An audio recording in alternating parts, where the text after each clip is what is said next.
Hi, first grade. I am so excited to talk to you today about a brand new type of book. So far this year, the stories that we've read have been mostly fiction books.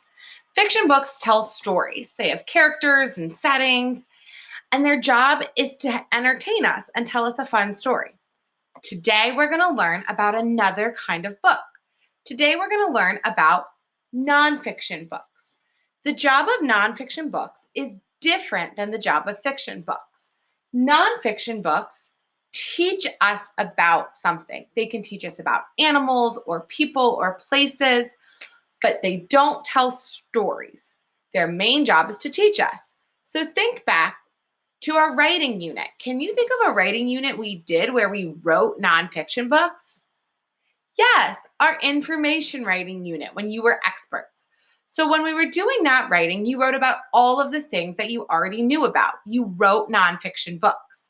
Within this unit, we'll be reading nonfiction books and you'll be becoming experts on so many new things. So right now, we're going to take a closer look at fiction and nonfiction and see what's different about them. Like I said before, the job of a fiction book is to tell a story. It's made up, like Knuffle Bunny or Elephant and Piggy. Those are made up stories. The job of a nonfiction book, remember, is to teach you something. Fiction books have characters, settings, problems, and solutions. Nonfiction books don't have that. They mostly have facts and information.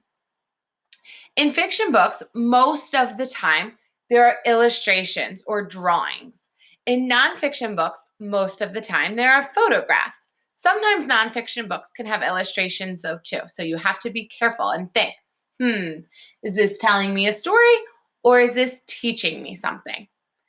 With fiction books, you need to read them in order. You need to read the beginning, then the middle, and the end. A fiction book wouldn't make any sense if you started in the middle and then you jumped to the end and then you read the first pages.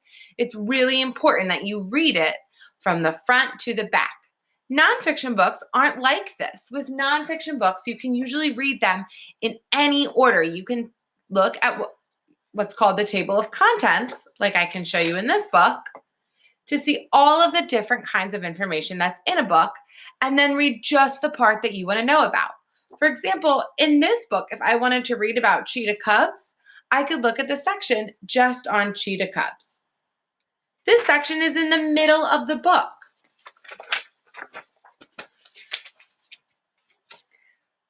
It's right here. I could read this section and still understand it, even though I didn't start at the very beginning of this book. Let's look at the cover of two books now, readers. They have this cover that says All About Bears, and this cover that says Goldilocks and the Three Bears. Both of these books are about bears, but one is fiction and one is nonfiction. Which book do you think is fiction? Yes, Goldilocks and the Three Bears is fiction. Why do you think that this book is fiction? Right, we can see the characters, and it looks like these bears are wearing clothes and talking. That doesn't happen in books that teach us.